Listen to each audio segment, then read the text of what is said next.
What's at the core of achieving the good life? The major key to the good life.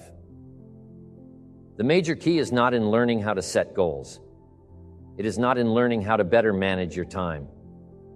It is not in mastering the attributes of leadership every day in 1,000 different ways. We are trying to improve ourselves by learning how to do things. We spend a lifetime gathering knowledge in classrooms, in textbooks and experiences. Now, if knowledge is power, if knowledge is the forerunner to success, then why do we fall short of our objectives? Why, in spite of all our knowledge and in spite of our collective experiences, do we find ourselves aimlessly wandering, settling for a life of existence rather than a life of substance? There may be many answers to this question. Your answers may be different than your associates or your spouses or your friends. While there may be many answers to this question, the fundamental answer is the absence of discipline applying all that we know. That's the key word, discipline, self-discipline. We might add one more word here, consistent. Consistent self-discipline. It doesn't really matter how smart you are or how much you know if you don't use it. It doesn't really matter that you graduated magna cum laude if you're stuck in a low-paying job. It doesn't really matter if you attended every seminar that comes to town if you don't apply what you've learned. Better than knowledge is applied knowledge. And once we've applied our knowledge, we must study the results of that process. Apply our knowledge. Study the results. Refine our approach finally by trying and observing and refining and trying again.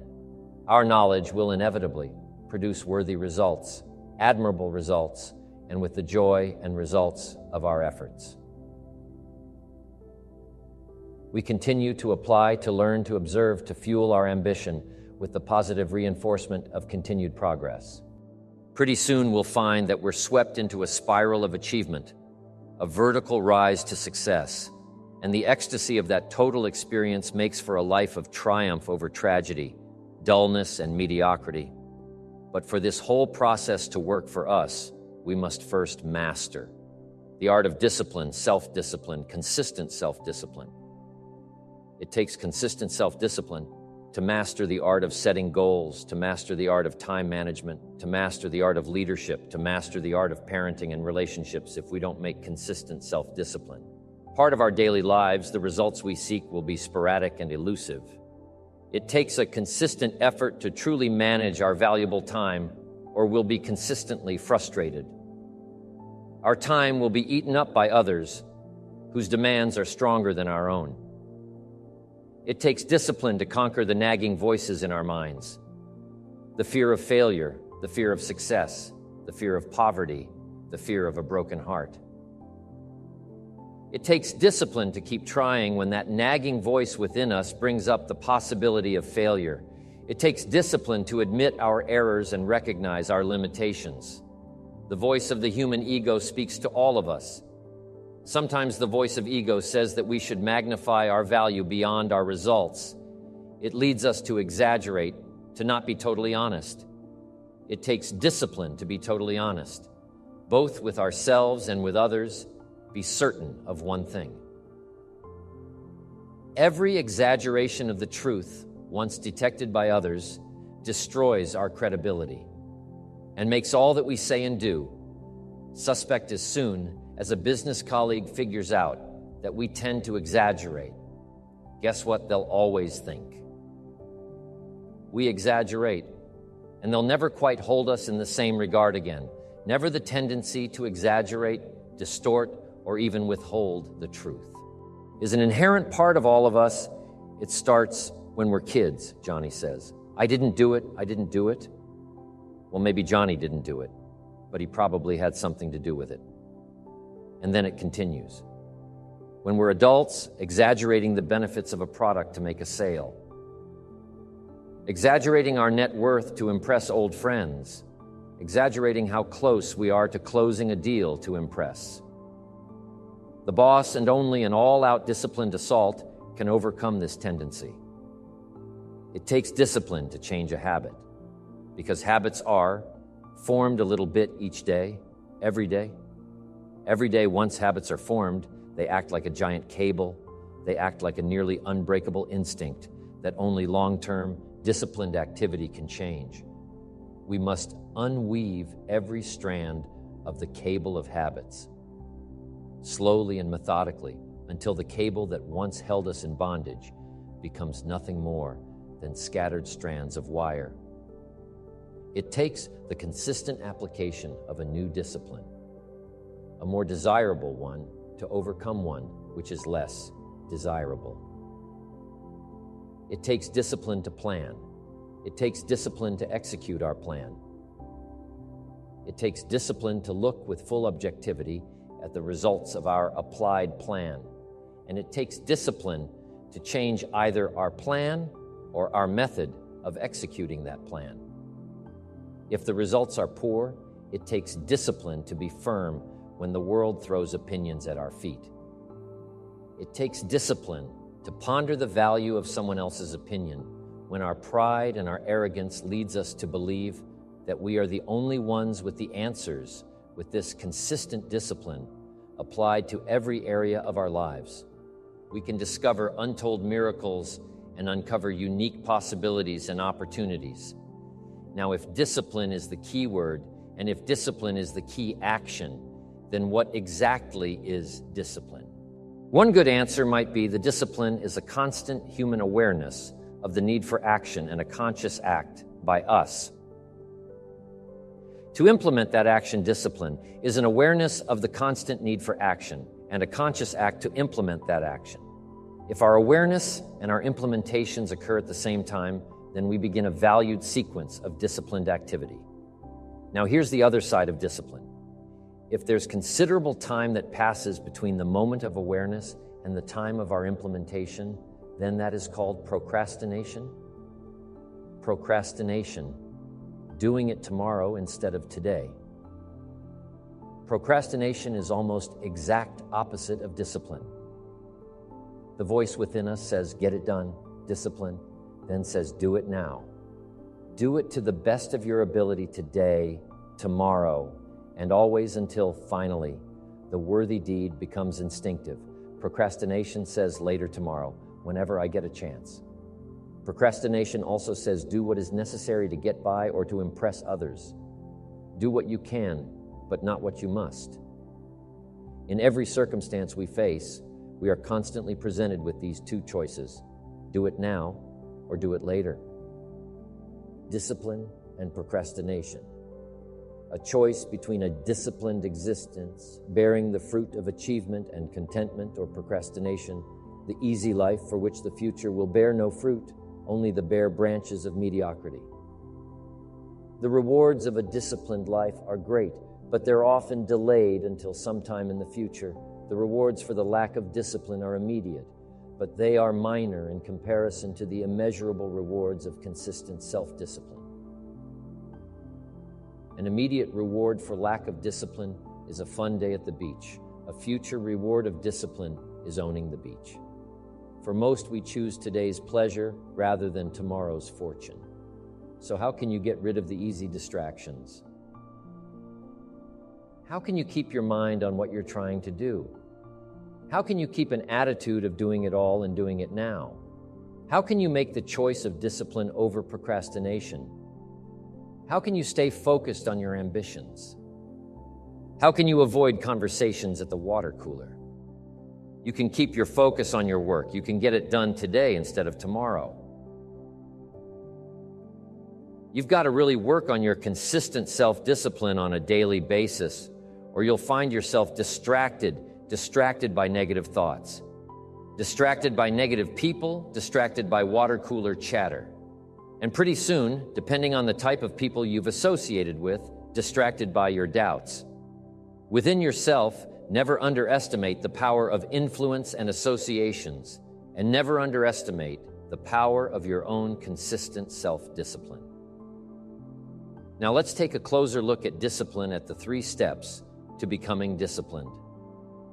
First, true discipline is not the easiest option. Most people would rather sleep until 10 than get up at 6. It's easier to go to bed late, sleep late, show up late, leave early. It's easier not to read. It's easier to turn on the television than to open a book. It's easier to do just enough than to do it all. Waiting is always easier than acting. Trying is always easier than doing. Imagine what life would be like if we didn't have to make our bed in the morning or keep our garage clean or pay our taxes or show up for work tomorrow. Wouldn't it be fascinating if we didn't have to do these things? Wouldn't it be fascinating? What do you suppose would become of us? You're right, not much. For whatever the reason. The system we live in and contribute to is designed to make the easiest things in life the most unprofitable. Profitable seems to be the most difficult. Our world is and always will be a constant battle between the life of ease and its momentary rewards and a life of discipline, and its far more significant rewards. Each has its own price, the price of discipline or the price of regret. We will pay one or the other. What we wish we had done is the voice of regret, speaking in a sorrowful tone at a time when there is no going back. This is regret. No second chance, no. What would I do differently? Choose one or the other, but both will have their price, the price of discipline or the price of regret. One costs pennies, the other a fortune, Dostoevsky said. There are hundreds of young men who would die for the truth, but very few who would spend 5 years studying to know what the truth is. Dying for the truth is much more dramatic than the discipline of studying at one little piece at a time, one day at a time, 1 month at a time. But in the big picture, is dying for the truth really easier than adhering to the daily disciplines? The first lesson of discipline is that it isn't the easiest option. The second lesson of discipline is that it's a full-time activity. And we've said that the best form of discipline is consistent self-discipline. You see, the discipline that it takes to make your bed every day is the same discipline necessary for success in the world of business. The discipline to organize your garage is the same discipline to organize your business. All disciplines carry through to affect all parts of our lives. If we're disciplined in just one area and lazy in another, guess what? Pretty soon, the lazy side will creep in and destroy the disciplined side. The bad habits in one area of our life will eventually destroy our self-discipline. In the areas we've been working on, consistency cannot be inconsistent. Discipline is the mind being trained to control our lives. Discipline is a set of standards which we've selected as a personal code of conduct. Discipline is imposing on ourselves the requirements for honoring these standards. Once we've adopted these standards of behavior and conduct, we're committed to honor them. And if we don't, then there can be no disciplined activity. We find ourselves announcing our standards to our relatives, our friends, our associates. We shout our beliefs and condemn those who believe any differently.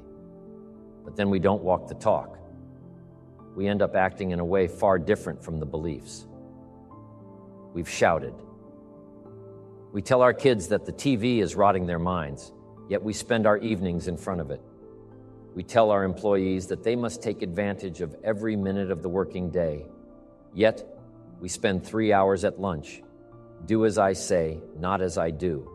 This is inconsistent. This leads to a loss of credibility.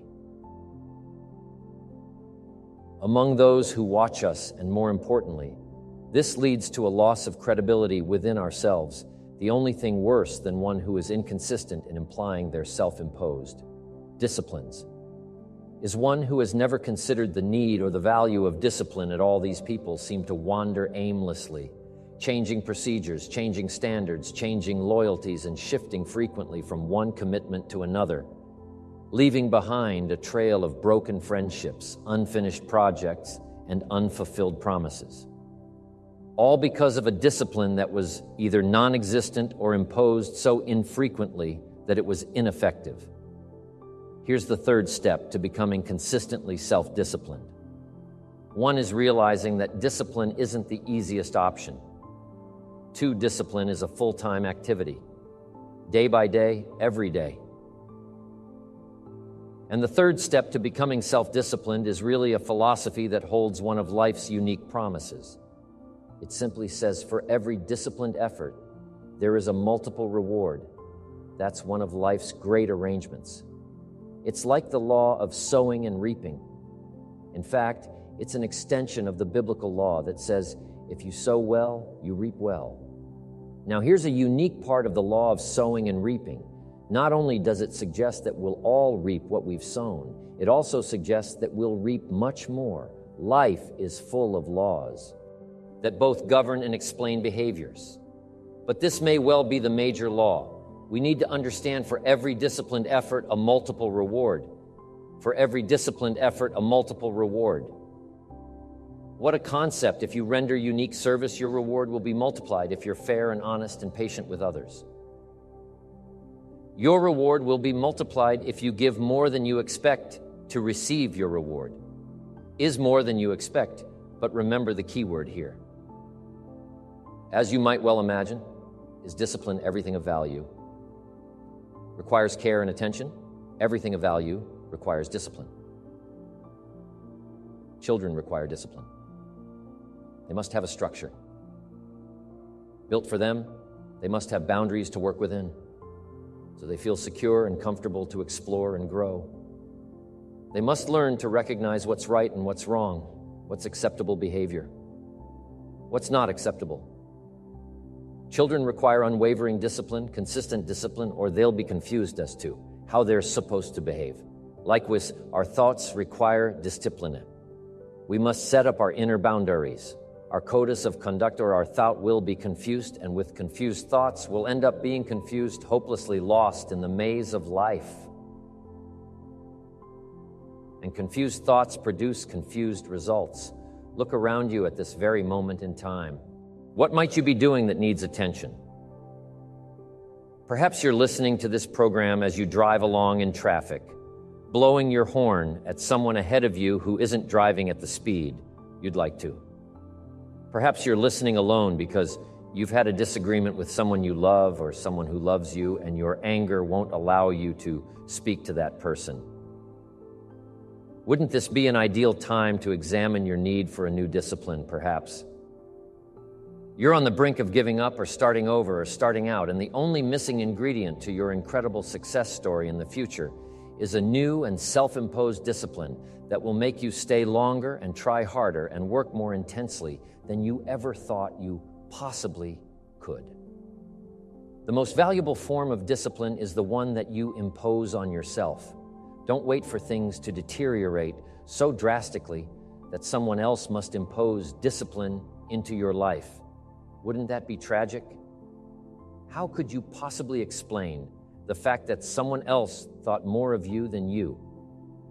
Thought of yourself that they forced you to get up early and get out into the marketplace when you would have been content to let success go to someone else who cared more about themselves. Your life, my life, the life of each one of us is going to serve as either a warning or an example.